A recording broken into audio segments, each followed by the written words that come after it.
Welcome to the Committee for a Responsible Federal Budget's annual dinner. I'm so glad you all could join us. We had what one could only describe as not exactly an uplifting afternoon, where many of us sat around and talked about the state of the economy, the state of financial markets, and the state of the budget. And there is no good news to report. But judging, yeah, that's right, we had one notable optimist. But judging from the fact that we actually have an overflow dinner for the Committee for a Responsible Federal Budget, where we've got overflow tables.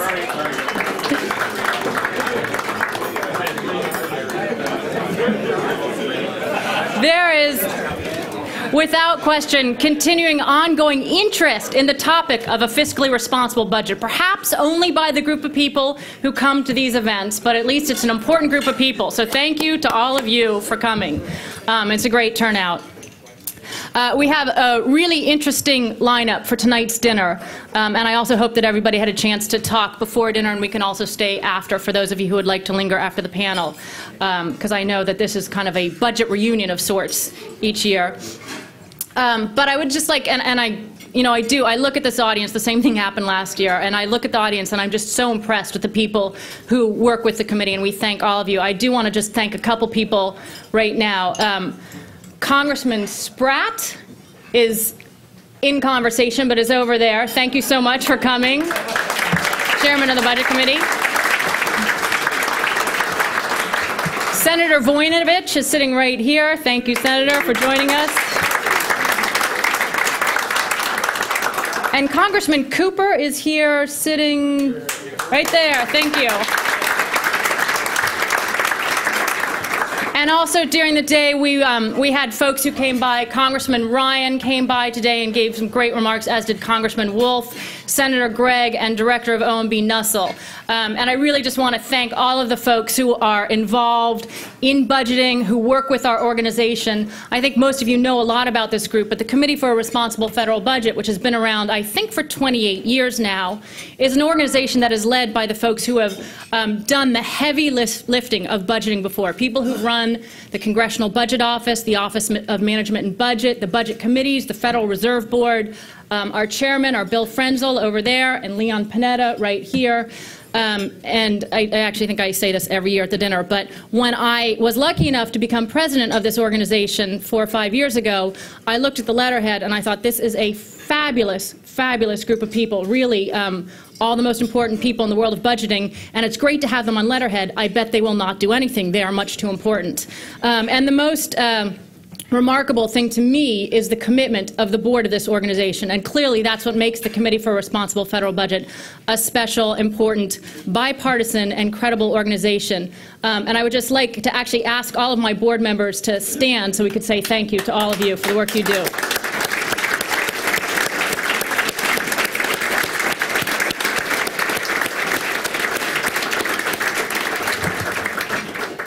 So on the topic of board members, we have a couple goodbyes and one welcome. The first is we had board member Congressman Jim Slattery, who is leaving us, at least temporarily, because he is throwing his hat in the ring and he's going to be running for Senate. So he's not able to join us tonight, but we thank him for all the great work he's done for the committee. On a somewhat sadder note, Richard Darman was a board member. Many of you saw him last year when he came to talk about the Budget Summit of 1990. And I would just like to say a personal thank you to Richard Darman, who obviously has passed away, but he, after he joined the board, was a really special person who helped talk with me in a very, I'm sure all of you who know him, very characteristic of him, to the point, straightforward, no niceties in the ways he would talk about things, and really helped me think about political openings for different budget issues that were out there. We had a number of interesting lunches where his perspective was incredibly valuable. He didn't do a lot on the budget in recent years, and then last year he came out and did a really important panel for us on what would help make a budget summit like that we had in 1990 effective again. So our loss, and obviously our condolences to his family. On a much happier note, we are joined this year by a new board member who we are absolutely thrilled to have. All of you who are following what's going on in the budget world know Dave Walker, who has, in the last years, run the Government Accountability Office. And done an incredible job there highlighting attention on all the issues that many of us who worry about long-term threats to the country care about. And he's done it in a way that is tireless, that is balanced, that is really important. He has done a job of, many, many people on one. And he has recently left GAO to go become the president and CEO of the Peter G. Peterson Foundation, where he will be working on these issues in a different capacity. So we were thrilled. I've always known that we would be lobbying to get Dave on our board, but we are lucky for us that it is happening much sooner than we'd anticipated. So I've asked Dave to kick it off tonight with a couple remarks about what he sees going on in the budget world and what he's thinking. So once again, thanks to all of you for coming, and Dave, if you'd come up here.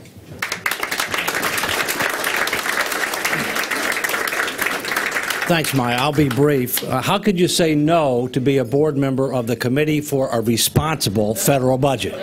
I mean, what does that mean? You're irresponsible if you say no?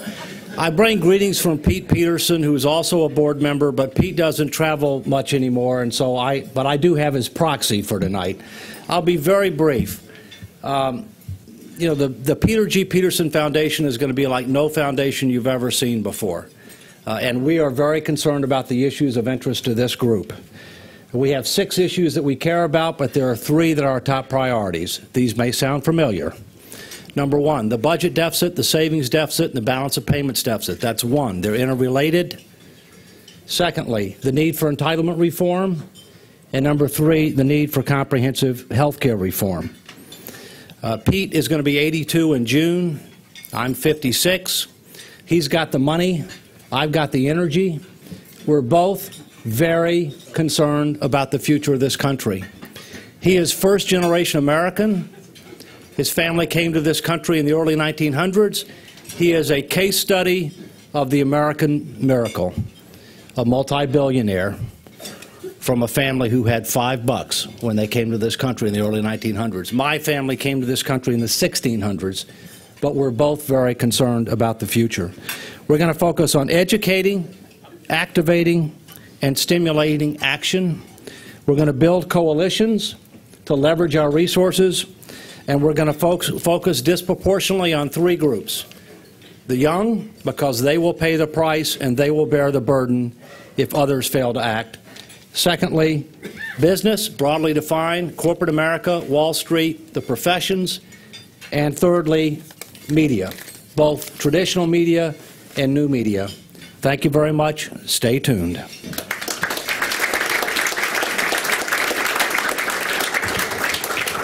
Thank you. What I'd like to do now is, hopefully our panelists have had time to eat something, because I'm going to ask you all to come up to the stage as I just briefly introduce everybody. The bios of everybody who'll be speaking tonight are in your program.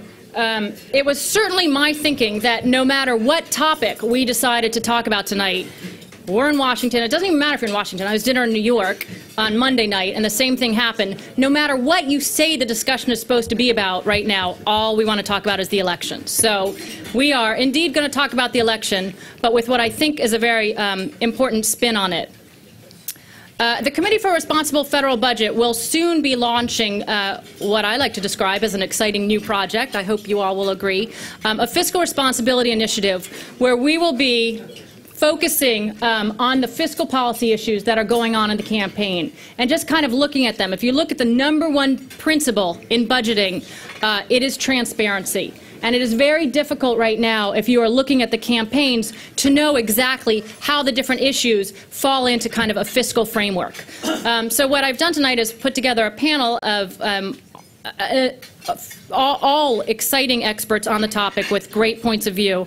My hope, and I am sure that this will happen, is that this is not a debate between the economic advisors for the various campaigns, that this is not a my Social Security plan is better than your tax plan, but instead kind of a discussion about something that at least inside this room we all know is true, which is it is hard to be fiscally responsible in campaigns. There is not a huge premium or a huge thank you that's given on a campaign that comes out with a detailed plan to, say, raise taxes or slash Social Security benefits. So you have to deal in nuances and figure out how best to both be responsible true to your candidate's point of view, understand that democracy is based, of course, on kind of knowledge and understanding the different trade-offs, but also politically realistic. So what I hope we'll have, and I know with our excellent moderator, Mark Halperin, tonight, we will have, is kind of a frank discussion, and let me clarify, as frank as possible when everything is on the record. Candidate advisors, everything is on the record. So as frank as possible, but really about how fiscally responsible elections can work, don't work, anything that the conversation leads to. We'll have lots of time for people from the audience to weigh in and have this be a discussion, and I'd just like to see where this goes. So once again, thanks to all of you. Mark, I turn it over to you. Thank you very much. I appreciate it. We're going to have fun at this. I'm going to be one part Lamar Alexander, one part Mitt Romney, and one part Pat Robertson. So I want everybody to be loose and relaxed and enjoy this. I understand there's been a lot of pessimism all day. This is not going to be a pessimistic panel. We're going to solve it all right now, right here. And we're going to talk about it in the context, as was said, Maya said, of the election. But I've come up with some things. I consider them to be tools. I'm sure some of you will think they're gimmicks, but we're going to start with some questions that we're just going to go down. We're going to not save the rapid round for the end. We're going to do it right at the beginning to get everybody loosened up. So, Congressman Chairman Panetta, we'll start with you. We'll go down the line. I want you to name 2 individuals or institutions that you hold most accountable for the current deficits that have been run up under this president. Two people or institutions. You can't say concepts. You can't say malaise, adjectives. People or institutions, 2 who you hold most responsible. The President and the Congress. President and the Congress. Mr. Miller, I'm going to ask you to be more specific. You can say the President, but if you're going to say the Congress, I need you to be more specific. Who do you hold responsible? The President and incumbents in Congress. Okay. Gene, again, it's like a game of cumulative telephone. You've got to top that. You got to name a committee chairman, a party. Very specific. Yeah. George W. Bush and Dick Cheney. Dick Cheney. All right. See, I thought you would say the Republican incumbents in Congress. I will say President Bush and Art Laffer. All right. I don't think so. I mean, since I presided over the largest peacetime deficits in the United States history, I blame Donald Marin and Peter Orszag for not getting there sooner. For what? Not getting there sooner. Not getting there sooner. That's an excellent answer. Okay, we're going to come back now this way. Doug, we're going to start with you. I want you to tell me something you see in Senator Obama's record that gives you confidence that if elected, he would be a fiscal conservative who would work to balance the budget. No, this is for you. This is for you. Be less glib on this one. What do you see in his record or his policy proposals as a candidate that you think gives you confidence that he would seek to balance the budget, be a fiscal conservative? Because he talks about change. And that would be a change. You said that. It's on the record. Okay. Senator Clinton's record. What do you see in her record that gives you confidence? I think we've seen a very strong commitment among all the Democratic candidates in this race to pay for all the things they proposed. Every proposal that Senator Clinton has put out or that Senator Obama has put out has proposed something that would cost some money and proposed some things that would pay for it. And that commitment to pay-go budgeting, I think, means we're going to be in good hands with either of them winning. And with Senator McCain? Senator McCain, before the last 18 months, I think I would have.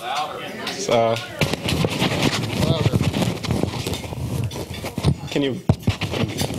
I'm holding them accountable for a lot, but they're not in charge of the audio. So if somebody can help us, can you turn up my mic? That would be good. Senator McCain, you were saying Senator McCain in the last before the last 18 months, I would have had a lot of confidence in, but the corporate tax plan and the AMT plan, both unpaid for, are going in the other direction. So I'm not so confident right now. You will have a chance to respond to that in a second. But Gene, speaking about Senator McCain and again his record or his proposals, what makes you most confident that he would be a fiscal conservative as president? Senator McCain? Yeah. Well, the thing that would make me most confident was that he had the courage to stand up in 2001 and 2003 and say that we shouldn't be giving tax cuts to the most well-off at a time of national security crisis and when people are giving the ultimate sacrifice overseas. And, you know, like Jeff, I'm very disappointed that he's flipped on that in terms of making the tax cut permanent, and then that he's gone and added a very expensive $100 billion a year, I believe, corporate tax cut. So But I would say what give me the most confidence is that in 01 and 03, he was willing to do the right thing.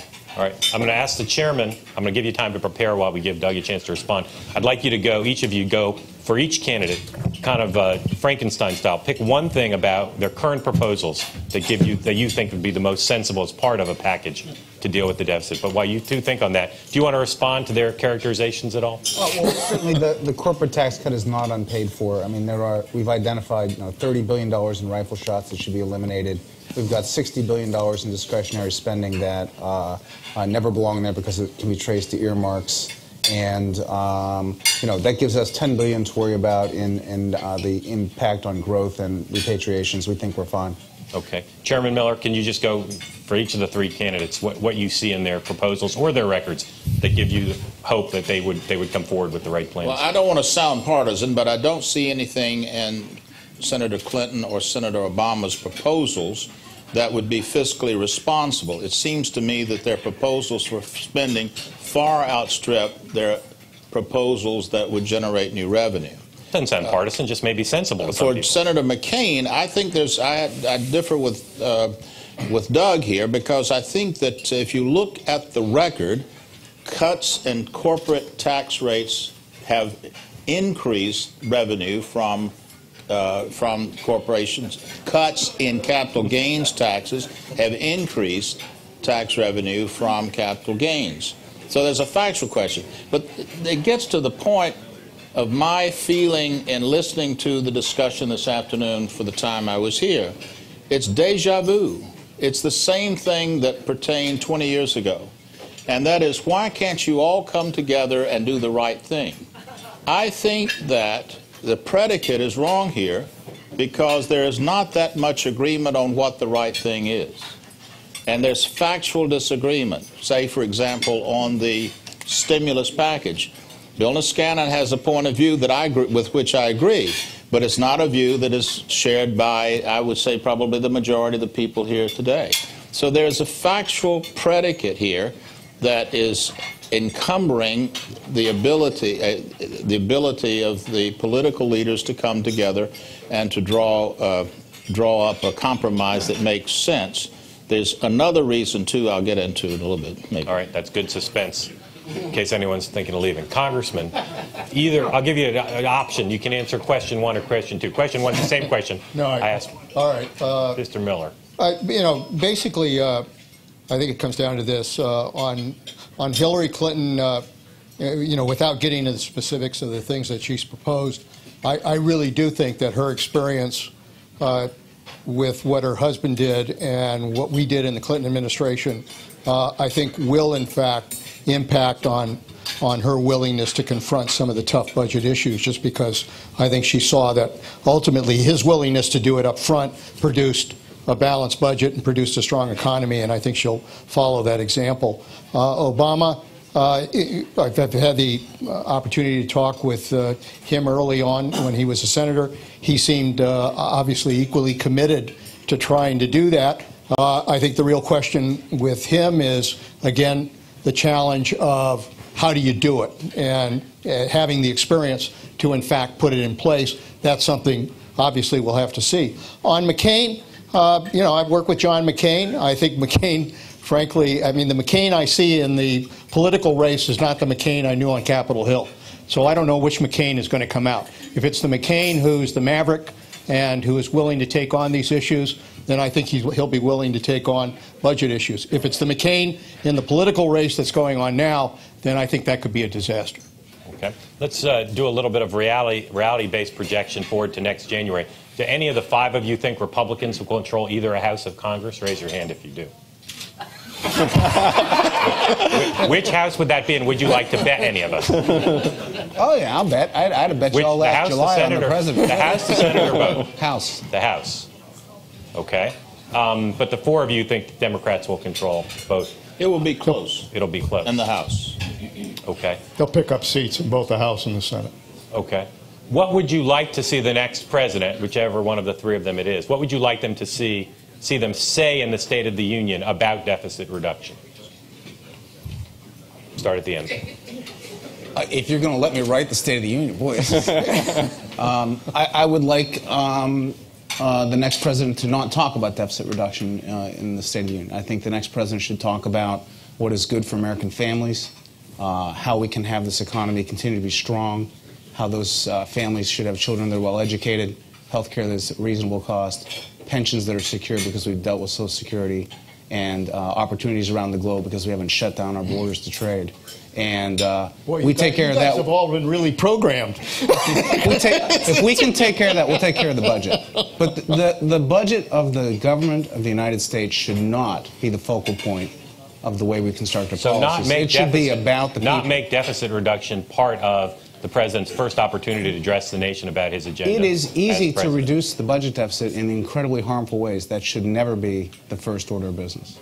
Does anyone think it should be part of the President's State of the Union? Well, it doesn't have to be deficit reduction, but it clearly has to be about resources and how are you going to be able to fiscally handle the resources you're going to need to implement all of the commitments that have been made by all of the candidates. I mean, you know, these candidates are going to, whoever is elected is going to walk into the Oval Office and face incredible crises on every front. You know, not only the war, but the situation with health care, record deficits. I mean, the likelihood is that president's going to walk in the Oval Office and face probably anywhere from $400 to $500 billion in deficits.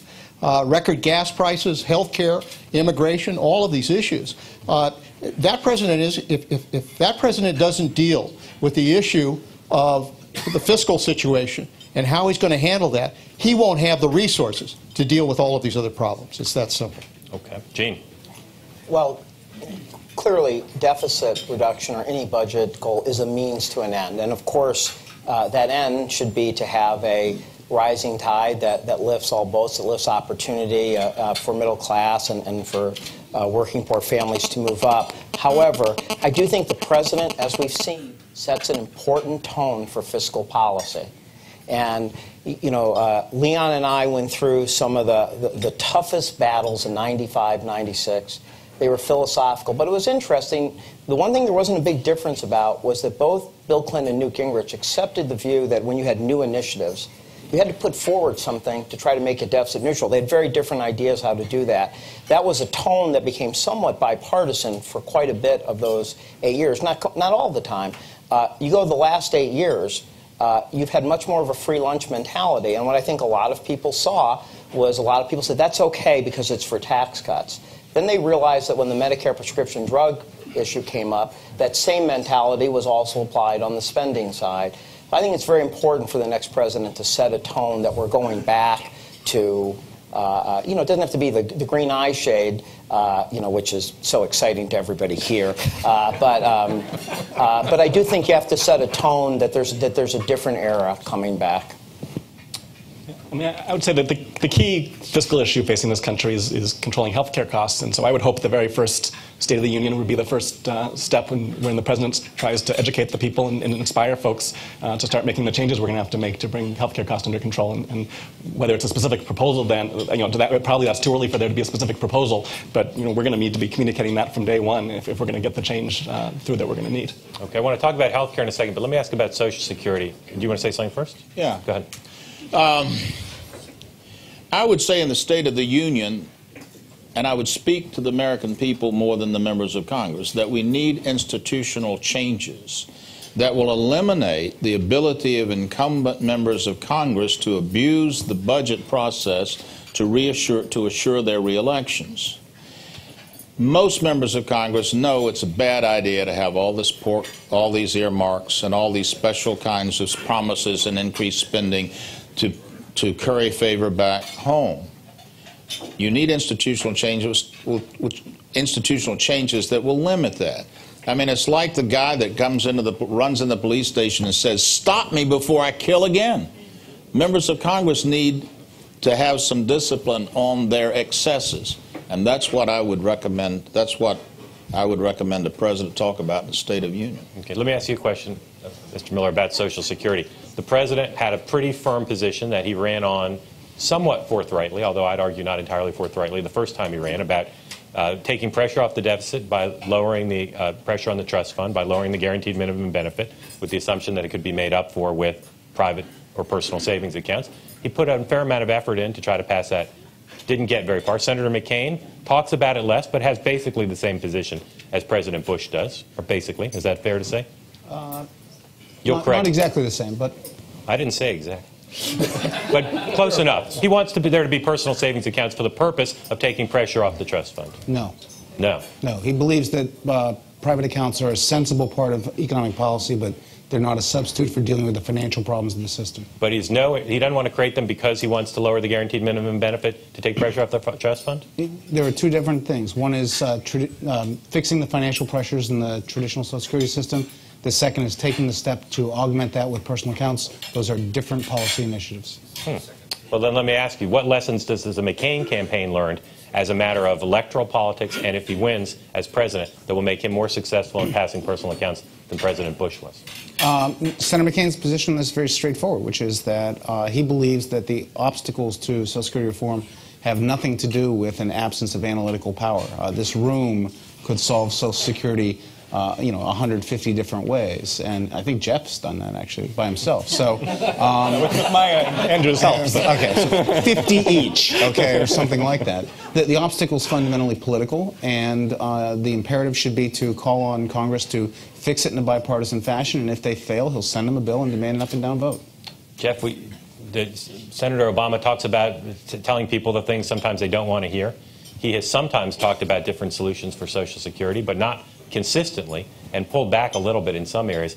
What is on the table for Senator Obama for trying to deal with Social Security? And would you expect him the rest of the way to be a little bit, if he's the nominee in the general election, to be a little bit more concrete, to build a mandate about changes he'd like to see to keep the program solvent? I think he's been clear that this is something we should deal with sooner rather than later. And he's talked about the place to start is to bring more revenue in from the folks who can most afford to contribute it, and so he's explicitly raised one of the painful options for solving this problem. But fundamentally, we all know that the solution is going to involve some pain, and the only way to do that is to do that in a bipartisan way where everyone comes out of the room holding hands. And so it's really much more, I think, we need to set the climate for doing that kind of bipartisan work and set the procedures in place much more. I think if you actually put out more specifics now, it reduces the chance of getting Social Security reform done later, because anything you put out gets attacked from 10 different ways. And on top of that, you really can't judge individual components of plans. You can really only judge packages as a whole. And so, given that there are a lot of different ways to put the pieces together, coming out with one way to do it just makes it a lot harder to get the bipartisan job done. The other thing I should say is that Senator Obama believes that in addition to solving the Social Security problem, we also need to increase retirement savings on top of Social Security, and so he's proposed having automatic IRAs where every worker would have set up for them at their place of employment who doesn't already have a workplace pension, an IRA, and so that's how he sees the sort of combined problem of trying to deal with retirement income security. Congressman, you have as much perspective on this as anybody over the last quarter century. There seem to be, on budget issues in particular, although it pertains to all big presidential initiatives, two schools of thought. One is talk about it a lot during the election, build a mandate, so when you get in, you can actually have the force to make these changes. The statement we just heard, and something Senator Clinton has also said about Social Security, is don't talk about specifics, because then you'll just get picked apart. Run on broad generalities, like we just heard. Then you can get elected, and then you can actually sit in the room and do it. Which is more accurate in terms of how you actually get things done in Washington, Capitol Hill, and then to the White House? Well, look, the reality is that none of these candidates are really going to be very forthright about the specifics on Social Security, because for them it's a dead-end approach, because they know that as soon as they speak to it, they're going to lose constituencies, they're going to be attacked by their opponents. So I don't frankly expect any of these candidates to talk specifically about benefit cuts, about tax increases, or about extending the age of retirement, or all of the tough choices that we know have to be involved in a final decision. And very frankly, I think it would be a mistake for the next president to just try to deal with Social Security on its own. I think you have to deal with the entitlements.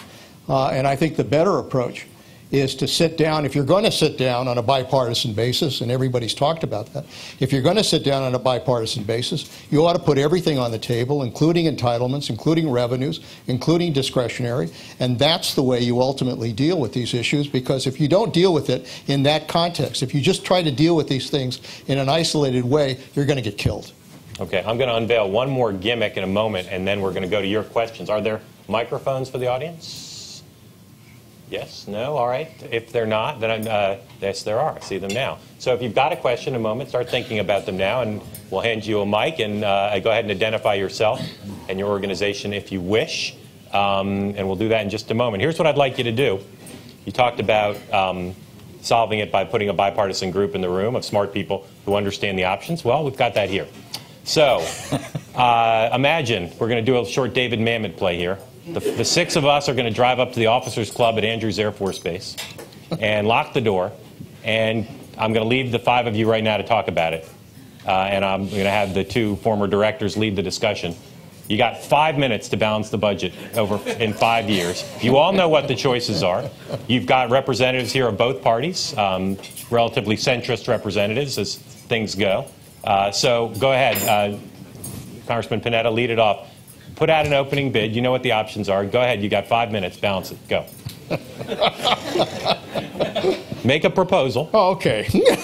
Start with entitlements. Took us a while, you know, when we were at Andrews to do that. But we're doing this quick. I think basic principles. You obviously have to have, you know, the fundamental disciplines that we did in the 90 budget agreement. You've got to have pay-go, and pay-go has to apply not just to spending, but to tax cuts as well. Hold on. Everybody for that, right? No. You're not for that? No.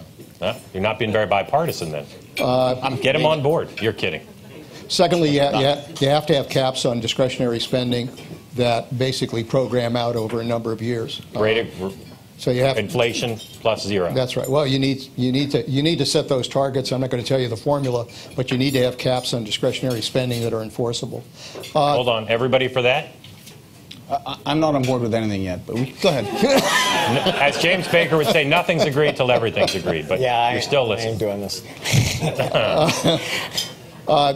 Thirdly, I think you obviously need to do a major reconciliation bill, and in the reconciliation bill, you've got to deal with a group of entitlements. You've got to deal with Social Security. You've got to deal with Medicare.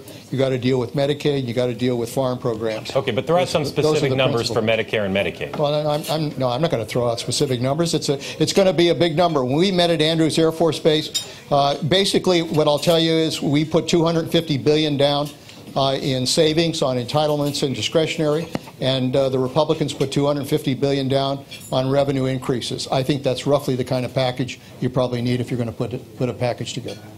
Anybody want to comment on those numbers, that kind of proportion and absolute figure? Yes. Well, let me say first, I would not be very sanguine that a bipartisan group of 5 people or 25 people would come up with something that would really reduce the deficit if that's the goal. The bipartisan agreements of '87 and the early '90s increased the deficit, didn't reduce the deficit. Go back and look at the numbers. They increased the deficit. Secondly, back to my point of disagreements over basic principles. We've already heard Art Laffer being blamed for the deficits, being one of the institutions where people blame for the deficits. There's a great deal of evidence that depends on the kind of tax that's cut and the period of time you look at, but tax cuts can not only increase federal revenue, but can generate increased economic activity. And it's increased economic activity and a higher standard of living that I hope that we would be concerned about more than whether we have a deficit or not. But Jim, with great respect, we just had the biggest tax cut that we've had in a hell of a long time, and we've got the largest deficits we're dealing with right now, and we're in the middle of a recession. I mean, for God's sakes, you're telling me tax cuts solve everything? And you're going to draw a line between, what's the connectors here? The connector is you're telling me that tax cuts are the answer to everything, including probably, bad sex. Leon, I didn't say that. For the record, I certainly didn't say the latter. You're putting words in my mouth, Leon. You're on record as wanting to eradicate bad sex. Okay. They're against bad sex too. Why don't you? Yes. I mean, I think I have to say. Gene, hold on one second. Oh, sorry. I mean, I think if we're thinking about first steps to bringing the deficit under control, we got to start withdrawing from Iraq. There's $180 billion a year we're spending there, and if you think about the difference in the fiscal policies of the various candidates here, that's a big difference that we're starting from in how much is being spent in aggregate. Gene? Well, I have to say that if Jim continues to suggest that cutting taxes raises revenue, I'm going to change my answer to say that the best thing about Senator McCain is that Doug, as opposed to Jim, is advising him on budget. But I would. In 15 months, that's the closest I've gotten to a compliment out of Jim. And I see him every day, too. But look, I think on the entitlement side, I think what I would be saying is that, number one, you've got to start with, and this is what Senator Clinton has tried to say, you have to start with a bit of a commitment to mutual sacrifice. You cannot ask members of Congress to go to their town hall meetings and say, we could afford having $100 billion a year for tax cuts for people making over $250,000, but now we want to talk about what your mutual sacrifice is. So I think, one, you have to have a commitment that there's going to be a degree of mutual sacrifice. The second thing I would do is I would say that the whole private account issue has moved us away from being able to talk and have a serious bipartisan discussion on Social Security. So I would agree that we're going to work on a universal pension. Senator Clinton has a proposal called the American Retirement Account. You heard Jeff talk about a version Senator Obama has. But some form of a universal 401k encourages private savings, has a matching tax credit for people, and everybody could agree on that. And you keep that completely separate from Social Security. Let Social Security then, with the guarantee that that will be the guaranteed benefit, you then ask a bipartisan group to go together and see if they can have something that is going to be a compromise. Nothing's agreed to everything's agreed to. And the expression, and I think it came from the late Dick Darman, was that everybody would hold hands and jump together.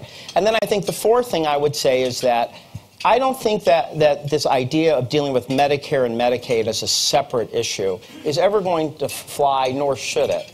As long as health care costs are going up to a certain level, if Procedure X is going up to 9%, and you say it's going to be up only 3% for Medicare and Medicaid, that is going to turn Medicare and Medicaid into second-rate programs. So if you want to do something about what we all in this room understand is the greatest long-term challenge, which is the health care costs on the federal budget, I think you have to look for this moment where we seek having health care for everyone as the moment where you also try to do some tough things that bring down health care costs, and that will be a very popular and positive domestic priority, but I think it's also the best avenue to deal with the long-term public budgetary health care issues. Doug, before I open the doors at the Andrews Air Force Officers Club, recognizing we've failed, I want to ask you.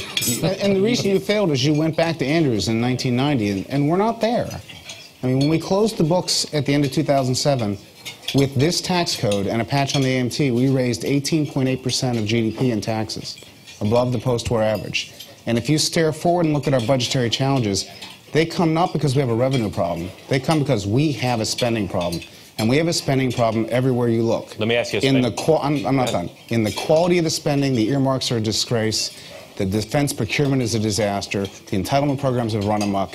And this audience, as numerate as it is, ought to hold hands and fix spending problems and stop pretending we have a revenue problem. Let me ask you about one spending issue and then go to the audience, which is you're going to be running against a Democrat who's saying there's substantial budget savings to be had by trying to end the war in Iraq as quickly as possible. What is the response to that from your campaign as a political matter and as a substantive matter?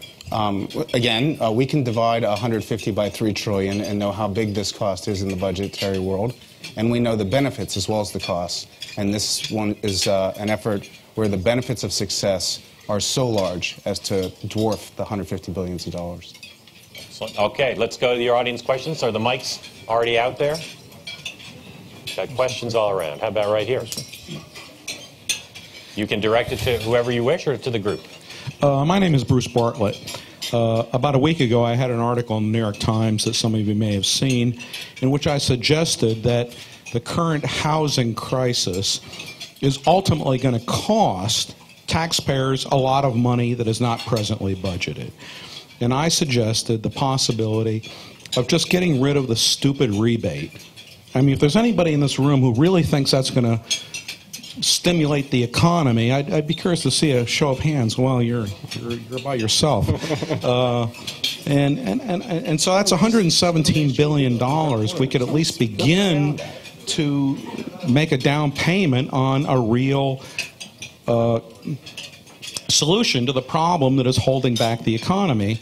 And to my knowledge, nobody else has put any real money on the table to deal with this problem. People have talked. Every day you pick up the paper, somebody is saying we need another 10 or 20 or 30 or who knows how many billions of dollars to deal with this problem. I'm sorry, what's your question? My question is, does anybody support this idea? Getting rid of the rebate. Anybody think that's a good idea? No. No. Gene? Maybe. No, but I do think the idea that we had a $160 billion stimulus to deal with a housing-led recession and that there was nothing on housing in it was a big mistake. And I do think that a lot of people in the policy world in Washington, D.C., I think had a good instinct. And the instinct was you wanted anything for stimulus to be something simple that you could get out quickly. But you can take a good principle too far.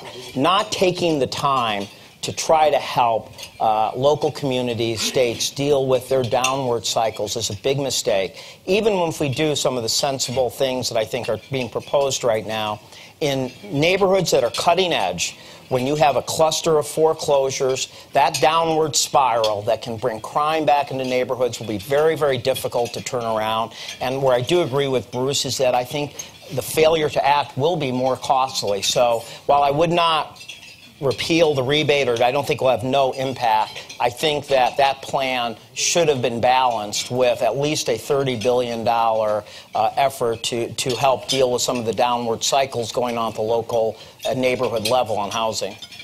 Miller. Bruce's plan is better than the rebate. Okay, that's judicious. Over here. Rob Duggar. Doug, I thought your observation, revenue is not an issue, it's spending that's an issue. And then for kind of following the Halperin approach, a question. Everybody in this room has agreed, and all the voters have agreed, to that idea that spending is a problem, and they have a rule. And that rule you're going to follow to go through and decide which spending to keep and which spending to eliminate. For each one of you in a row, what is the rule? Spending should be devoted to increasing the potential posterity of the next generation. That has always been our promise in America. If you fix yourself in that rule, you'll make the right decisions. Universal rule for all spending. I guess I would do cost-benefit analysis, and you think about which programs have the greatest benefit and the bang for the buck. I'm sorry, Rob, I'm not sure I told you. You want us to pick up a single rule that was our defining for... No, the voters have agreed to the rule. What is the rule? What should guide your decisions about what is sensible spending? What to spend and when not to spend. Coin flip, Ouija board? I think people want to know that their dollar is going to things that are either essential for their economic or national or homeland security, or are a sound investment in a more productive and a more opportunity-oriented future. Yeah, but I don't give a damn what your priorities are. The real question is, are you going to pay for it? And, you know, we do this little dance here. For God's sakes, you know, everybody says it's a spending problem. Yeah, it is a spending problem because you borrow to spend. And what the administration has done is basically borrowed for tax cuts, borrowed for prescription drugs, borrowed for a stimulus program, and the Congress basically has responded by borrowing as well for the spending that they're doing. That's the fundamental problem. I mean, the one vehicle we had to exercise some discipline was to basically say, if you want to spend, if you want to increase entitlements, if you have a particular program, pay for it. Tell us how you're going to pay for it. If you want to do tax cuts, tell us how you're going to pay for it. That was the greatest discipline. Why? Because Congress said, oh, if that's what you want, we're not going to do this. Now, we can play these games. We can talk about spending. We can talk about how great taxes are and tax cuts. But if we're not willing to face the fundamental issue of whether or not we're willing to pay for things, frankly, we should have been willing to pay for the war. If the war is something that we're asking our soldiers to sacrifice on, I don't know why the hell we can't ask the American people to sacrifice in order to pay for it. Did you want to give your Miller's rule? Well, I would go back to some kind of restraint that would require a constitutional amendment, perhaps, but some kind of restraint on total federal spending and cost of regulation as a proportion of GDP. And what we have, of course, is we've bought into a Ponzi scheme that in both case of Social Security and Medicare and also Medicaid, that by 2050 is going to have total federal spending be as much for those three items as it is for all of spending today as a proportion of GDP. And restraining that and forcing Congress to make decisions and make choices among spending would be a very important step forward.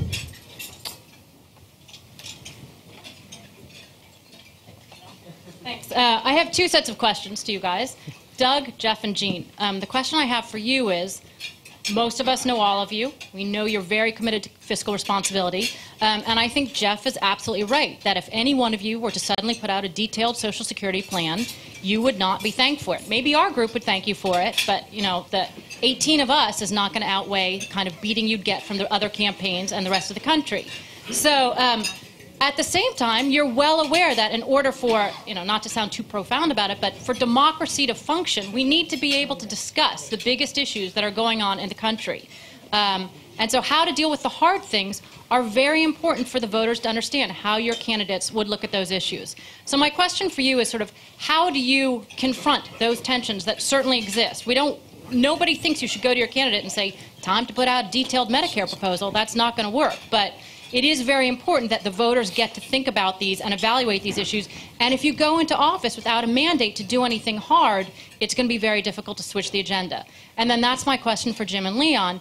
How do you, after you've run a campaign on kind of the agenda that you wish you could run on, but then you get into office and you have another agenda that the country has given to you, the realities of the economy and the budget are going to make it very difficult for any of these folks to get into the White House and be able to implement the entire agenda that they have put forth. How do you make the tweaks that you need to that agenda in order to be able to govern in a fiscally responsible and kind of realistic way without turning the country against you without that mandate? Okay, the gentleman from California needs to depart for air travel, so he's going to go first and do his concluding remarks simultaneously. I'll cover you while you. Yeah, no, I've got to leave. First of all, let me thank all of you for coming out. It's always great to see familiar faces and know that there's still a good group out there that's fighting the good war. And I really thank you for all of your contributions to the effort to try to deal with fiscal issues and with trying to deal with our budget. So thank you. You know, in many ways, we faced this when we went in with the Clinton administration, and I remember talking to George Bush's father and basically telling him pretty much the same thing that I told Bill Clinton, which is that ultimately you are going to have to sit down and you're going to have to make some tough choices, regardless of what your priority is, whether it's defense or whatever. You've got to make decisions on the budget in order to have the resources to deal with any of that. So it just seems to me whoever's elected president is going to have to very much follow the model of getting your economic team appointed up front and begin the conversations on what the budget is going to look like before the inauguration, to begin to at least lay the foundation for what you're going to have to deal with. I was talking with Dave Obey just yesterday. The likelihood is this Congress is going to pass a CR at the end of the session, which means that one of the first things the new president's going to have to face is what to do with the CR that'll expire sometime in February or March. So there's going to have to be at least a recognition that you've got to look at what that CR is going to be like and what you're going to approve to get through the Congress. But then you have to lay the groundwork for your own budget proposal, which the administration is going to have to submit. And that's going to require some very tough decisions on a lot of the issues we're talking about. Look, the next president has a fundamental decision to make. Basically, that new president can go through the same dance that we've seen over the last few years, which is to basically do your budget, not be realistic about the sacrifices that are involved in it, put a lot of magic in there, make a lot of promises in there, throw your budget up to the Congress, have them, either agree or disagree, and wind up in a budget fight at the end of the year. You can basically play that same game. That's what a new president can do. Or the president can change that dynamic and require that people sit down and try to come up with some of the tough decisions that we just talked about. If a new president, if these candidates are serious about what they're promising the country, then I suspect that that's what they'll want to do. If they aren't, then they'll play the same game we've seen for the last few years. I hope that it changes. Thank you very much. Thank you.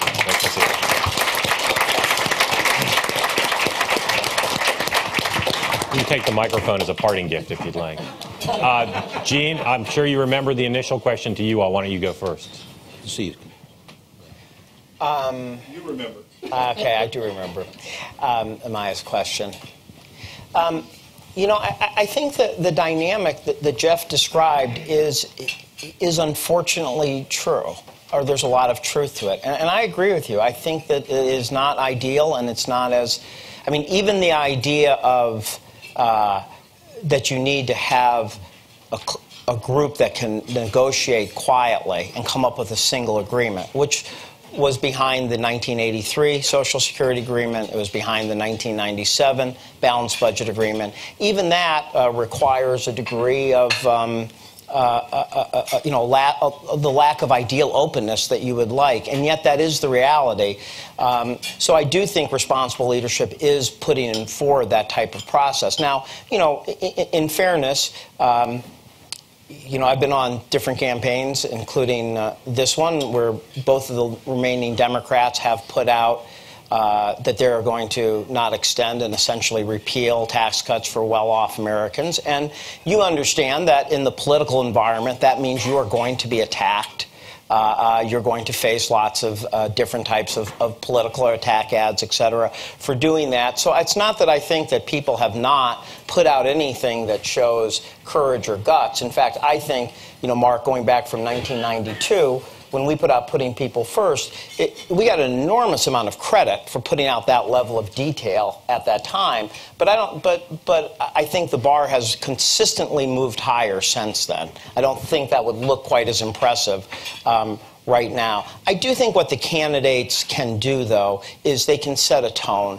And they can set a tone that they understand that when they're in office, that there are tough choices, that it's not all a free lunch, and in that sense, start to create the tone that you want to be able to do serious things and get things done.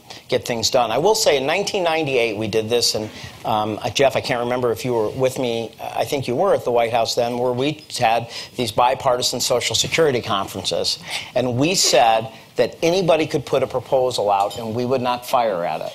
And we did. So we went and did a conference after conference with Republicans where many put out proposals that we strongly disagreed with. So we tried at that was a moment to try to create some space. So, it's not impossible to try to do that. But in a campaign, just to really put a fine point, the reality, as Jeff said, is you might have an idea that people might be willing to go along with in a governing context where they think at the end of the day it could lead to a tangible accomplishment. And it is possible that an idea like that can become criticized so harshly on a campaign that it becomes DOA before you've even got to your first budget. Jeff? I guess I would say, first of all, I agree with everything Gene said about setting the tone. But I'm not that pessimistic about there being that big a disconnect between what candidates explain during the campaign and what they want to do when they're governing.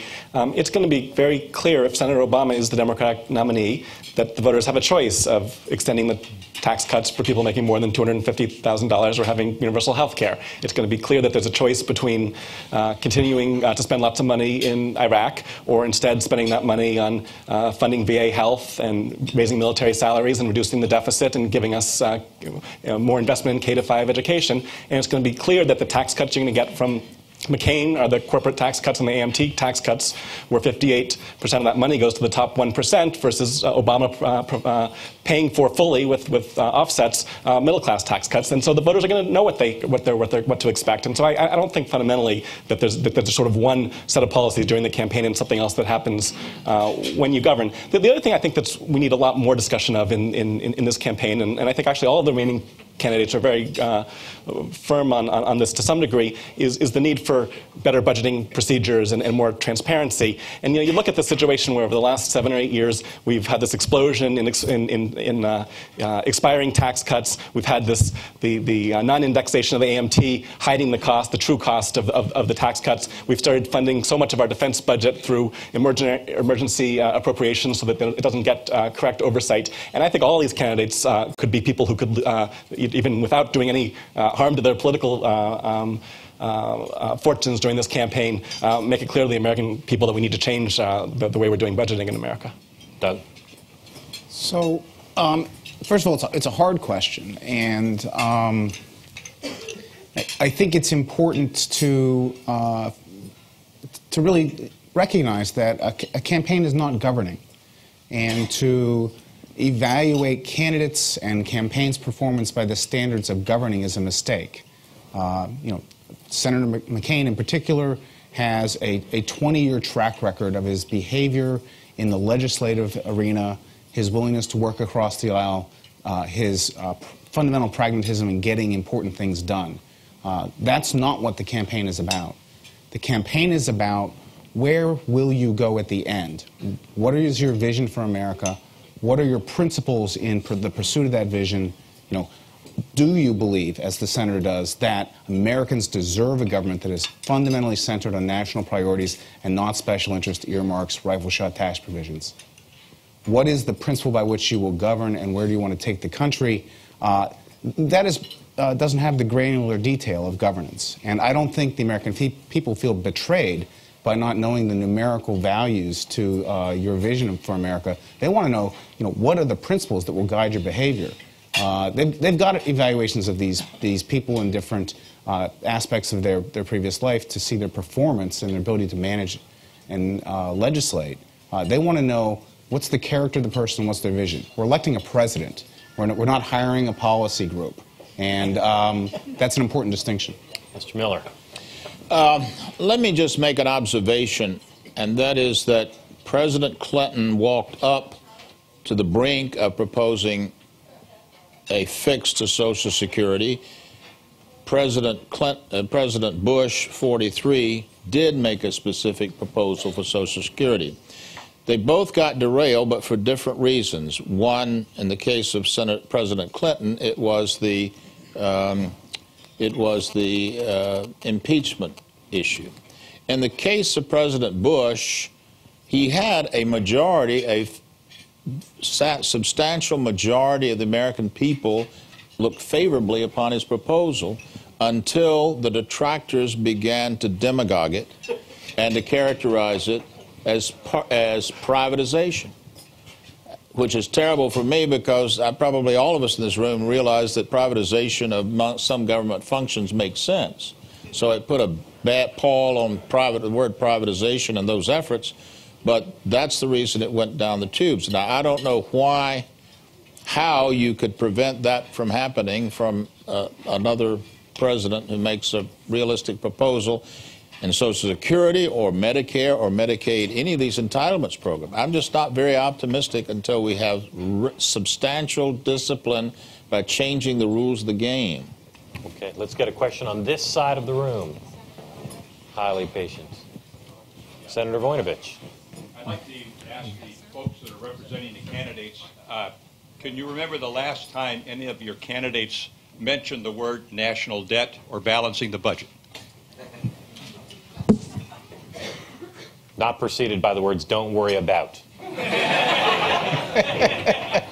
Gentlemen, you have your mental LexisNexis with you. Does that come up a lot? Well, yesterday. Yesterday. In what context, and what did he say? Take us behind the scenes. Yeah, I mean, in campaign conversations and discussing policy options, yes. What did he say? On the stuff at all? Yes. In town halls, it's clearly an issue that the American people have focused on. He's asked all the time, what is the scale of the national debt? How are we going to pay for this? Do the Chinese control our future? It's a pervasive concern, and one that he's perfectly willing to have a discussion with the American people about. And it comes up in policy formulation. It has to. Gentlemen. Did he take the pledge with Robert Norquist and not raise hand? No.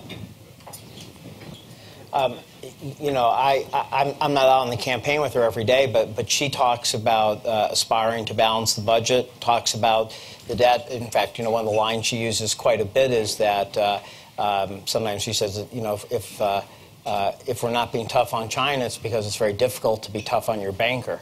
So, I mean, I think that she is, you know, it's part of her general speech to talk about returning to fiscal discipline.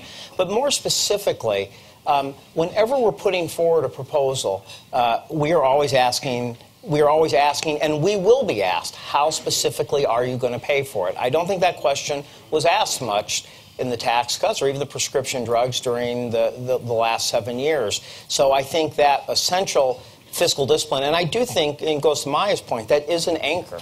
The notion that when you put out a proposal, even if it's not with all the gory details of of your first OMB budget, nonetheless does keep an anchor. It keeps you from, if a presidential candidate believes in that notion that for every proposal they're going to say how they pay for it, it keeps you a certain anchor in reality, and it does show the value, the principle that you believe that new initiatives should be paid for as opposed to just passing the debt on to the next two generations. This does come up when you're talking to voters all the time, and what Senator Obama says is that he's committed to reducing the budget deficit and moving us toward a balanced budget, but the exact speed is going to depend on how fast the economy recovers, how long it takes us to get out of our involvement in the Middle East, and so that's where we should be heading, and we should move there as fast as we can. One follow-up on that. How many of you are familiar with the bipartisan commission on responsible fiscal action? A piece of legislation sponsored by Ted Conrad and Judge Reagan and several other of us, or how many of you are familiar with the SAFE proposal, Saving America's Future Economy over... Yes. Is the question, are we familiar with it? You're familiar with the Absolutely. legislation? Yes, absolutely. Would you recommend your candidate that they endorse endorse the concept behind Conrad, Gregg, or Cooper Wolf, namely that we need a capable, credible, and bipartisan commission to make recommendations for budget control, Social Security reform, health care reform, and tax reform for an up or down vote because the regular order is broken. Supporting a commission. A commission or a task force. I mean, there's two different ways to do it. I will tell you what we do not support. We do not support a view that you deal with Medicare and Medicaid as just health care entitlements outside of how you fix the overall health care system. We think to do that would put them, make them second-class systems. We think the best way to do that is to have a fiscally responsible health care plan, which Senator Clinton would make her first priority if she was elected. And secondly, and I don't know if this is just the way you asked this, but despite what Doug said, I think that you cannot have an up or down vote on simply entitlements without dealing with whether or not you're going to be extending tax cuts for the well-off. You cannot go to your typical voters and say, we can afford $100 billion in tax cuts each year for the most well-off, but let us tell you the sacrifice we're asking from you. Are these like base closing commissions where you've got to have it? But the idea is that would all be on the table, Gene. Well, the bill says nothing is off the table. So therefore, you would have to decide whether or to what extent any or all the tax cuts would be extended in whole or in part. You'd have to decide whether or not, what you want to do on round one of health care reform. But would Congress have to vote up or down on the health care as a full as a package? Right. Okay. So like base closing. Gene, would you be for that idea or not? I don't know enough of the details of that, but I'll be honest in saying that I would not want to, at this point, restrict through a budget mechanism the ability of President Clinton or a President Obama. I'm happy to do any restrictions on President McCain. Any restrictions on him are fine. To put forth their vision to the country, and so look, I've worked with Senator Conrad. I have enormous respect, but I think to make a budget mechanism as opposed to your priorities, the values, the trade-offs that you're asking, the fundamental goal and point of discussion in a presidential campaign is not the right way to go. But I think Senator Clinton has said repeatedly that she believes we should try to have a type of bipartisan commission, or process at least, I don't know if it's a commission, but a process that actually works towards leading to something that could be a bipartisan Social Security solution. And, and how you do that and what's the best process to do it is something I think is worth studying from those of us who've had experience in one or another of the ones that have been successful. We're marking Senator Clinton down as a long and principled no. Senator Obama, you can give a short answer. The short answer is Senator Obama is committed to bipartisan processes, but I am not familiar enough with the legislation to give advice myself, and I'm not familiar enough with Senator Obama's position on that issue to speak for him. So and in fairness to me, I had a follow-up question to my first response. You did. Doug, you said you were familiar with legislation. Does the senator support it? Senator hasn't taken a position on it. I'll tell you this. I wouldn't recommend that he support it, and the senator's campaign is predicated on the notion that we shouldn't need this legislation. The legislation reveals a dysfunctional Congress, and what we have fundamentally come to terms with in the campaign is that the American people have lost trust in their government to do the nation's business. In the area of earmarks, where the spending has been out of control for 7 years, it has led to political corruption and a lack of courage. It has led to sitting members of Congress in jail. That's a serious problem. American people have no willingness to undertake Medicare and Social Security reform when they believe that Congress is taking care of their friends. In immigration reform, the American people did not believe that a bill passed by the House, passed by the Senate, signed by the President of the United States would be implemented as written. They fundamentally rejected that. It's a level of cynicism that's scary. On trade, Americans believe they can compete with anyone. They don't believe that when trade deals are cut, they are being cut with the interest of the American people in mind. The problem to solve is the problem that Americans distrust their government. And deliver to them a functional government, come to them with clean hands and says, we're dealing with your problems, we'll then be able as a nation to deal with Social Security, take on Medicare, Medicaid, and fundamentally health care reform. I concur with that assessment. You won't solve that with a commission. That's a leadership problem, and it's a problem our nation needs to face. Okay, those of you who are getting sleepy or desperate to check your BlackBerries, you only have 10 minutes to hold out. So we're going to take a few more questions. And we go, Peter, yes, please. Since you've all kind of highlighted, Doug, the importance of spending, Gene and Jeff, the importance of health care, I'm going to adopt the Mark Halperin approach and say, in part so that we can be prepared at CBO for whoever wins, give me 3 specific ideas that will restrain either the growth or the level of health care spending, or if you want to restrict to Medicare and Medicaid, that's fine also. Thanks. Okay, and that's a great question and an important one, and I just ask each of you, if you're not prepared to give 3 specifics, just pass. You don't, we've heard your principles, but we'd love 3 specifics, right? Does that back you up the way you want to be backed up? So any of you, 3 specifics that you would look at to find some savings there.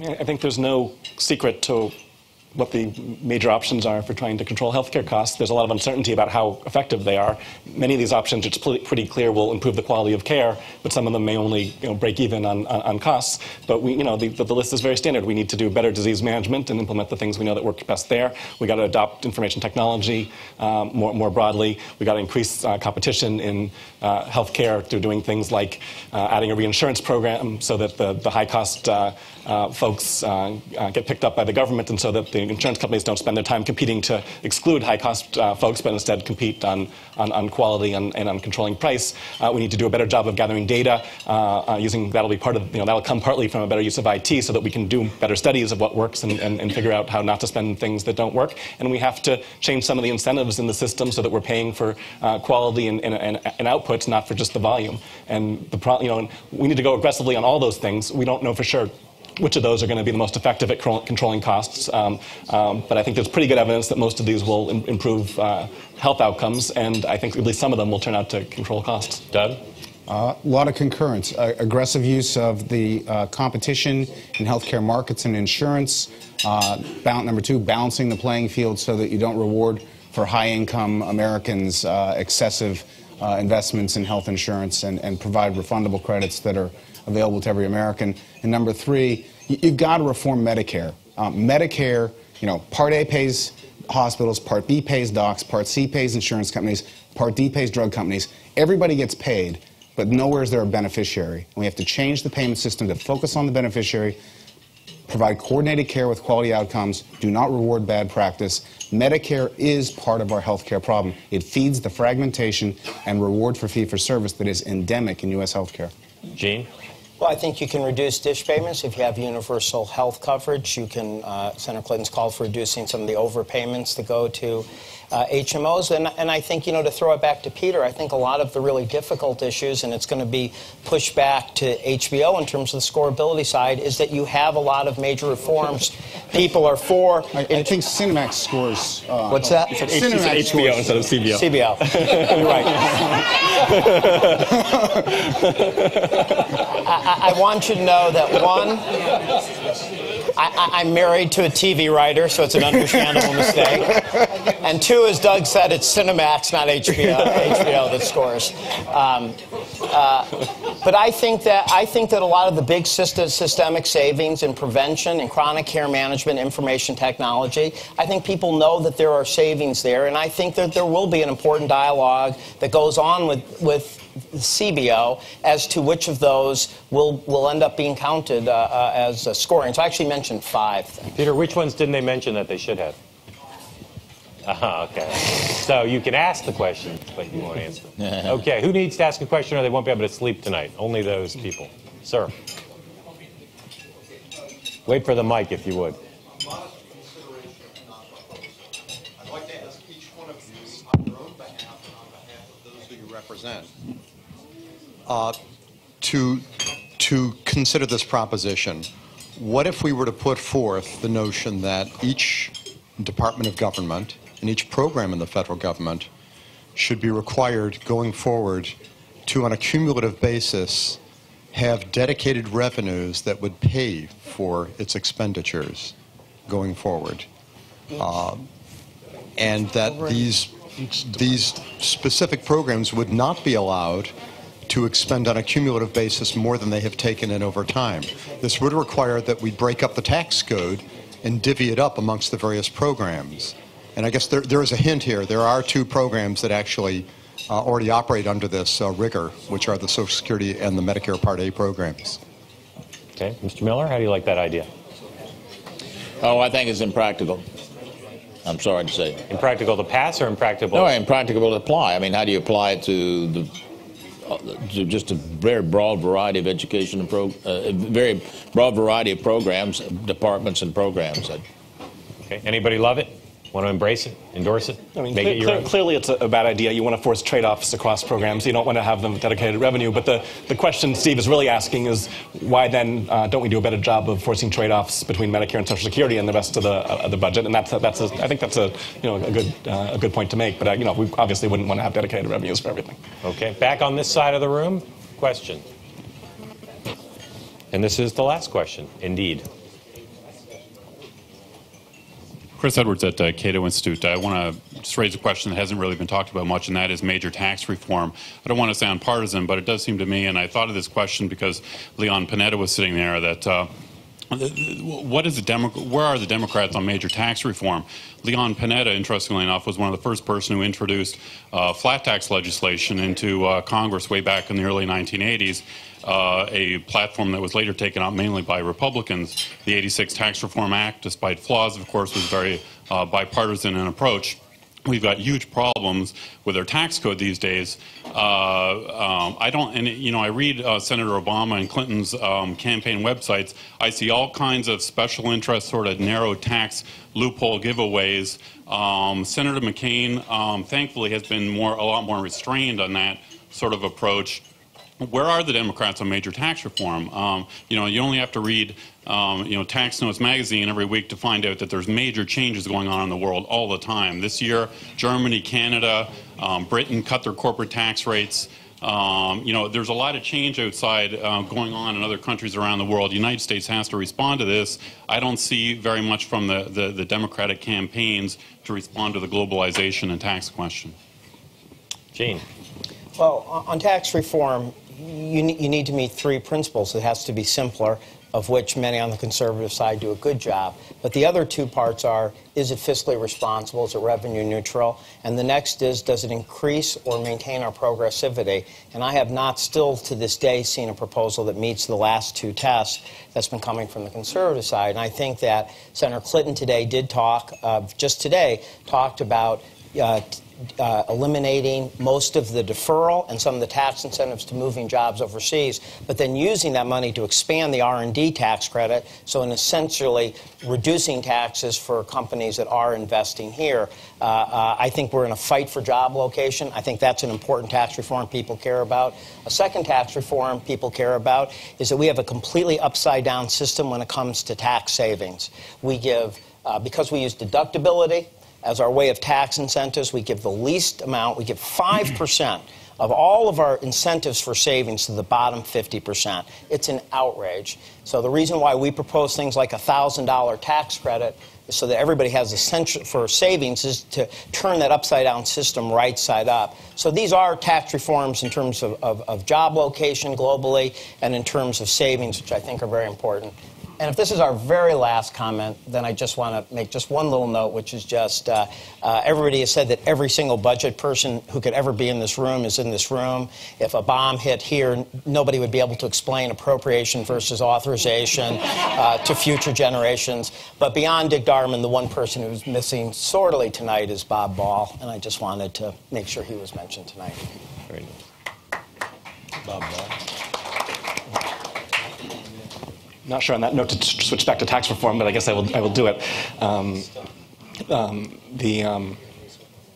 Senator Obama's major tax proposal has two components. One is he thinks that the tax system has become too tilted toward the affluent, and that it's time to give broad-based middle-class tax relief. So he's proposed he thinks that we've been cutting every tax except the payroll tax, and for most middle-class Americans, the payroll tax is the largest tax burden they face, and so he's proposing a $500 per worker offset to the payroll tax, and he's paying for it fully by raising taxes on capital of various forms and closing various loopholes. So we believe in revenue-neutral tax reform that makes the system more progressive, not less progressive. The second thing he's proposed is to move in various directions towards simplicity, and as part of that to go to tax return-free filing for as many citizens as possible. And so we've put forth a proposal to have the IRS sort of automatically fill in tax returns for people whose situations are simple, so that the people can just sign them and don't actually have to spend the hours doing it themselves. But I think that's part of a broader commitment to simplicity that I'm sure that certainly the economic team advising Senator Obama is quite committed to. Okay, just to give the two Republicans a chance to finish up, Doug, let me ask you first. President Bush, Karl Rove thought... Can I answer the question? I'm sorry? Can I anser the question? Sure, but let me ask you. Because I think it's in the spirit of the evening that I should be asked where the Democrats are on tax reform. Sure. I think it reveals everything about the tensions in the campaign. But I won't. What I do want to say is the serious thing about how this is absolutely reflective of the evening, because what Senator McCain has done in the past 15 months is talk about first the current tax code, which is an abomination, costs us about $140 billion a year in comprehensive economic costs, in distortions and administrative and compliance. And they said, well, what do we want going forward? We want to keep taxes low. We want them to be simpler and fair, so let's get rid of the AMT. No tax reform would include two tax systems, and prima facie evidence that the system's broken. We want them to be pro-growth and competitive, so let's undertake some corporate tax reforms, lowering the rate, making us internationally competitive, business investment incentives, R&D for international competitiveness and innovation, and there may be more. At each point along the way, Gene did his job and assaulted my personal character in the proposals. The dearly departed Austin Goolsbee chimed in, and that's reflective of the campaign, that if you roll out serious proposals to have a better tax code, you have to be prepared for the assaults that go along the way. Is tax reform a good issue for your candidate in the general election? Tax reform is a good issue for any candidate because our tax code is a disaster area. The American people understand that. They figured it out right away, and they deserve a better tax code. Mr. Miller, the president tried to use tax reform as a political issue, not in a negative way. He talked about it, and then he made a big push with a commission to try to get it done, or a panel. Is it a good political issue for Republicans, and what are the prospects for the next president to get it done? Well, it's a good issue if the principles are fairly simple, and one of them is the one that Gene identified, and that is it needs to be a simpler system. It needs to be a transparent system. It needs to be a fairer system. And the polls show that people think a flatter tax makes sense. Keep in mind that the vast, vast majority, not of Social Security taxes or Medicare taxes, but the vast, vast majority of income taxes are paid by those very people at the upper ends of the income spectrum. Okay. Thank Congressman Panetta and the four of you for participating. And Leon would agree with that, I think. I'm just Thank you for having us. So how's my auction invitation? Well, thanks. I just want to add my thanks to the panel, to the three economic advisors. This is not an easy position to have put you in. You all performed beautifully, as I knew you would. Thank you so much. Jim Miller, thank you for joining us. We really appreciate your insights. Leon, I guarantee you, is missing his plane to California right now. He's 30 minutes late, so thank you for him, to his devotion to the topic. And Mark, thank you.